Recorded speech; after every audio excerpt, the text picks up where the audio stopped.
Remember during the WNBA season? Oh my gosh, all the ratings, the record ratings, blah, blah, blah, blah, blah. But what did we say continuously here on this channel? Yeah, record ratings. Of course you guys are going to have record ratings. Nielsen changed how they count numbers. Of course their ratings are going to be more. It would be kind of embarrassing if they were that much less. Well, Sustainable, Unrivaled, their numbers came out and they are. Imagine this situation continuing over several months. Everything appeared to be perfect until all of a sudden the data began acting strangely. At that very moment, the applause intensified. The criteria became more accommodating, and a whole new method of monitoring accomplishments emerged. Additionally, everyone is acting as though there is no awkward quiet at the moment. This is what ought to cause you to reconsider. What is it actually hoping you won't figure out when an organization has to rethink how it counts its own successes? Could be seeing its final days as Paige Beckers and gang could not save the viewership from tanking. What does this mean for the WNBA when they make their return back to TV? We finna talk about it all. I told you guys a couple months ago that the views was going down on the channel. Like, the WNBA content wasn't looking too good. I was one of the first people to say that about the whole genre itself. Told y'all we was going to be making big time changes on the channel. Now, I say that to say this. Now, there has been news to come out about Unrivaled viewership being down nearly 7%. Everyone insisted that Unrivaled had enduring power. This brilliant illustration of the potential of women's basketball. While athletes ruled those immaculate wooden floors, the operation would defy all trends, grow its audience, and somehow continue to persuade financiers to write those million-dollar checks. They say. Unrivaled is sustainable. They say. They say. Ratings have come out for Unrivaled, and folks, if I was to say fall off a cliff, if I was to say significant drop-off, I would be underselling how underperforming. Unrivaled's opening night truly lived up to their expectations. They made the announcement, gave it, and conveyed the message with the kind of assurance that makes you want to go back and review every aspect twice. However, how come the second season's premiere ended up like an abandoned parking lot with some scattered debris moving through if this whole thing truly had legs? So the first set of Unrivaled ratings are in, and it's been kind of grim. And by kind of grim, I mean really, really grim. If you are Unrivaled, this is, if these are your ratings every single week on True TV, it's not the biggest disaster in the world, because by the looks of things, these True TV ratings were similar enough to what they were a year ago. Similar enough to what they were. It would be equivalent to characterizing a large storm as somewhat windy weather to describe the decline in viewership numbers as unimpressive. These numbers didn't simply drop. After crashing hard, going into freefall, and smashing through the floor, they requested for permission before settling into the trash pile of misguided good intentions. Cracking hella views to begin with. They wasn't even getting hella views at all last year. Now, this year, their views is down by nearly 70%. This is very bad. Now, towards the decline of the WNBA season, towards the end of the season, we start seeing the WNBA kind of fudge the numbers, taking into account group party watch party viewership, counting those into, effect like bar. For those who missed the previous events, allow me to paint the picture. The inaugural season got off to a strong start. Amazing numbers of views. Fans are going crazy. Women's basketball has officially become permanent, unstoppable, and growing, according to experts. And everything that was ahead appeared more brilliant than those dazzling spotlights in the arena. However, there was a small problem. Those amazing ratings were eerily flawless. Nielsen had changed the way they tracked. A shift that, for some reason, improved numbers everywhere you looked. Suddenly, everything seemed bigger, more powerful, and more cherished than reality implied. Imagine purchasing shoes that are excessively large and persuading everyone that they were manufactured just for you. They may seem fantastic, but when you try to walk, they are ineffective. Let's go on to the second season. That's right. Momentum is essentially just a beautiful way of stating you got a lucky break a year ago, as evidenced by the nearly 140,000 fewer individuals who decided to watch professional basketball on Monday night. With 107,000 viewers, daytime matches fared even worse, a statistic that subtly implies someone forgot to let the world know that these contests were in fact happening. And that's exactly what happened. Many fans were unaware that Unrivaled had even made a comeback. Even if a league has the world's most talented athletes, their skill is meaningless if no one is aware of what is going on. Interest in pretend basketball. I have been telling you guys for years, as the mainstream media has intentionally lied to us. These elite athletes are amazing! This is the best basketball in the world! Woohoo! Yes, yes, yes! We have been talking about this here on the channel for years. The so-called growth in women's basketball is an illusion. Examining certain head-to-head competitions makes the thorough analysis much more severe. 40,000 people saw Bree's Phantom on TNT. In the meantime, the Lunar Owls received 20,000 on True TV and 30,000 on TNT.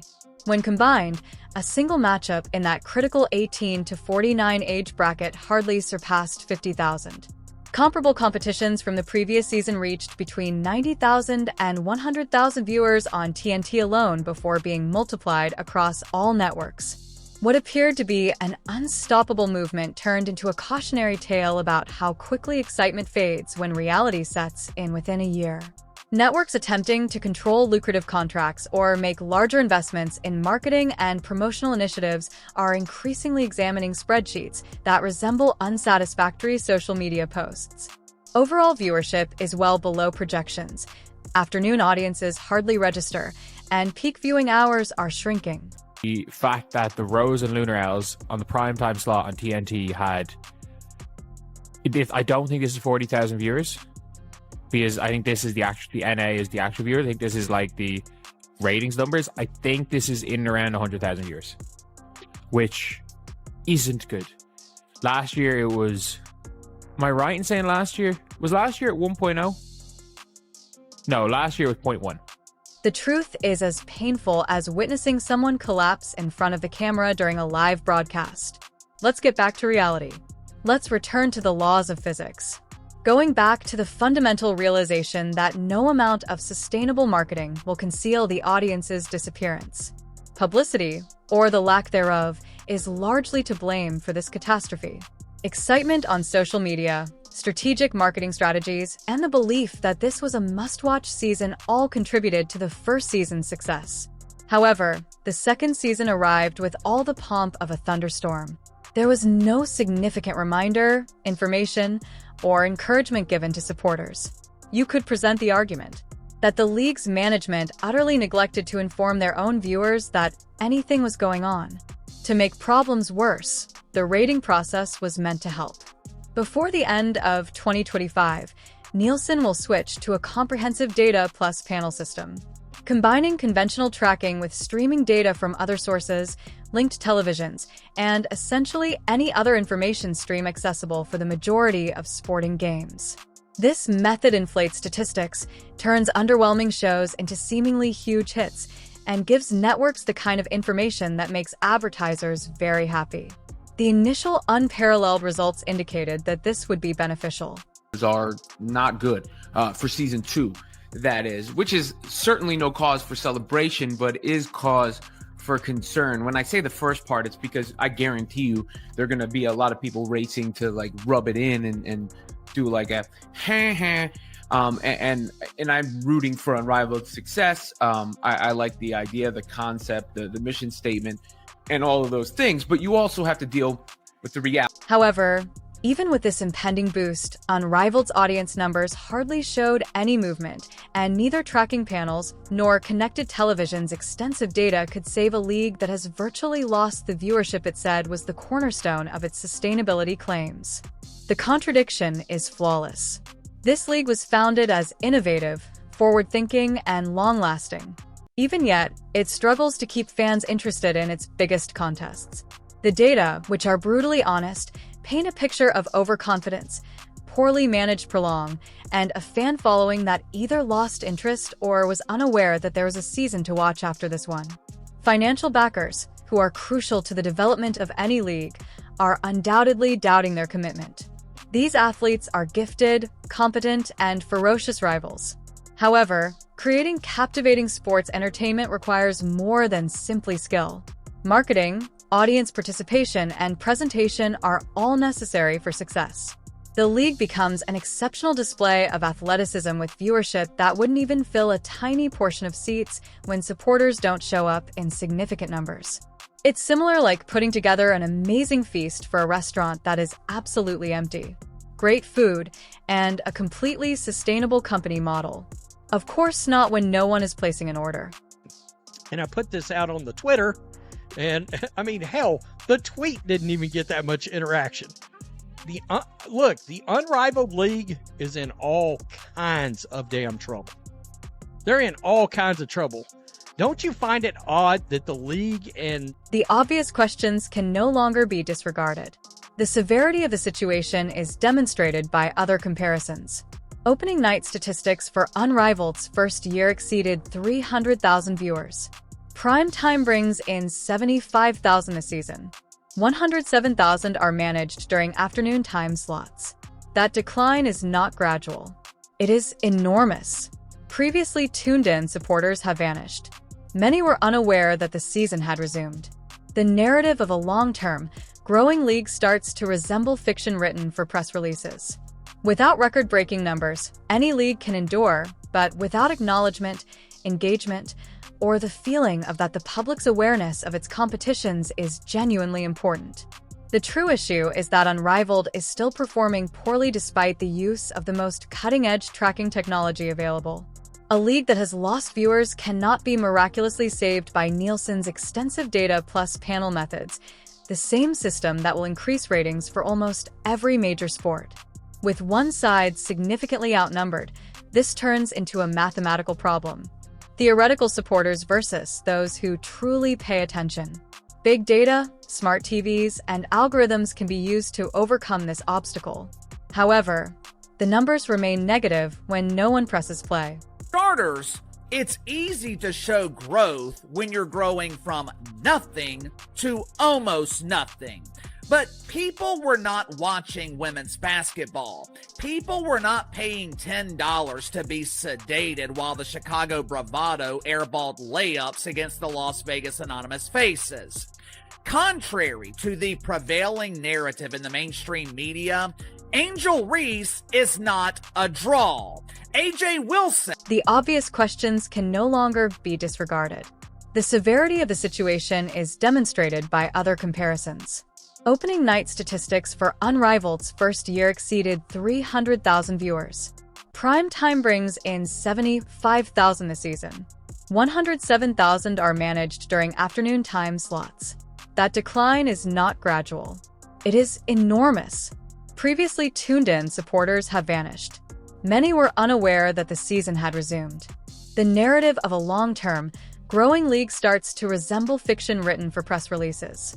Without record-breaking numbers, any league can endure, but without acknowledgement, engagement, or the feeling of that the public's awareness of its competitions is genuinely important. The true issue is that Unrivaled is still performing poorly despite the use of the most cutting-edge tracking technology available. A league that has lost viewers cannot be miraculously saved by Nielsen's extensive data plus panel methods, the same system that will increase ratings for almost every major sport. With one side significantly outnumbered, this turns into a mathematical problem. Theoretical supporters versus those who truly pay attention.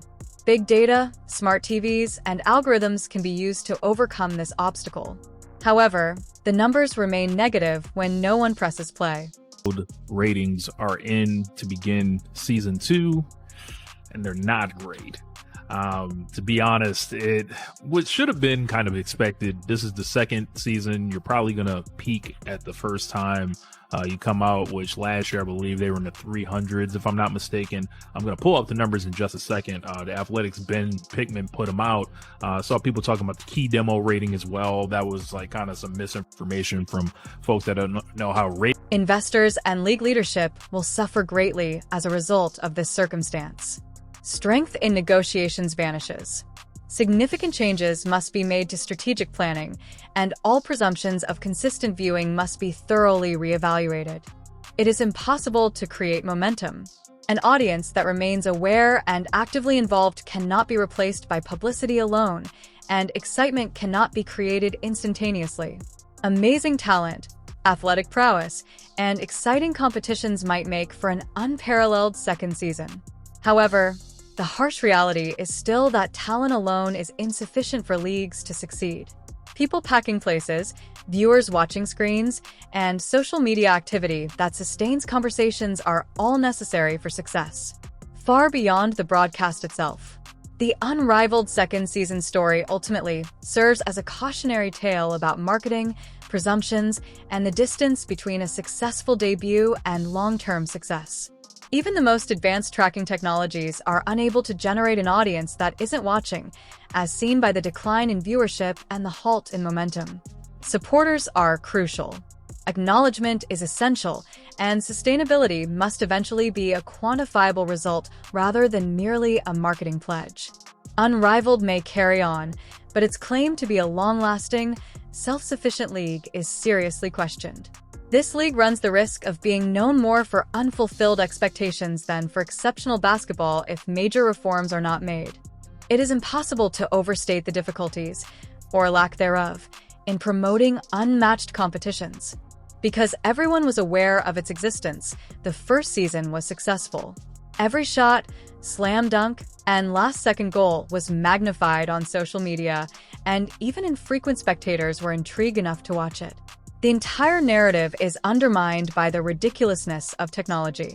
Nielsen's move toward comprehensive data and panel ratings was intended to save leagues by offering a more thorough viewing study that would increase numbers in almost every other sport. This results in jubilant headlines about previously unheard-of viewership records. Thursday night football is exaggerated. Events during prime time get exaggerated. Unrivaled hardly changed at all. The viewing audience is a crucial factor that affects sponsorship contracts, advertising revenue, and future broadcasting agreements. A decline in viewership from almost 300,000 to 175,000 is more than just a figure. It suggests that this league may need to adjust its strategy, lower expectations, or prepare for a more challenging financial scenario than anyone had anticipated. The phrase "sustainable league" is starting to seem less like real, provable success, and more like courteous, wishful dreaming. It's also important to think about what this means for fans who did watch. Coming in, elite athletes, intriguing matches, and fierce action may be present in the second season, but there's a strange hollowness to watching with dispersed audiences or having your favorite game forced into an uninteresting broadcast time slot.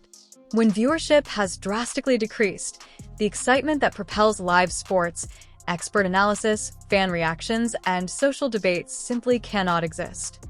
When the shared experience disappears, the drama of competition loses half of its impact, leaving the league with merely athleticism and strategies, but little of the energy that engages fans on an emotional level. In the end, this is a warning on several levels. Physical prowess does not ensure sustainability. The thrill is fleeting. Supporters may come back. If successful tactics are implemented, leadership may change and future games may see an increase in viewership. However, the message is clear at the moment. Declaring sustainability is possible. You can showcase talent and run as much advertising as you can, but it won't matter if the audience doesn't show up. As the ultimate arbiter, viewership figures have ruled against the league in Season 2, suggesting that Unrivaled would have a difficult time fulfilling its own pledge.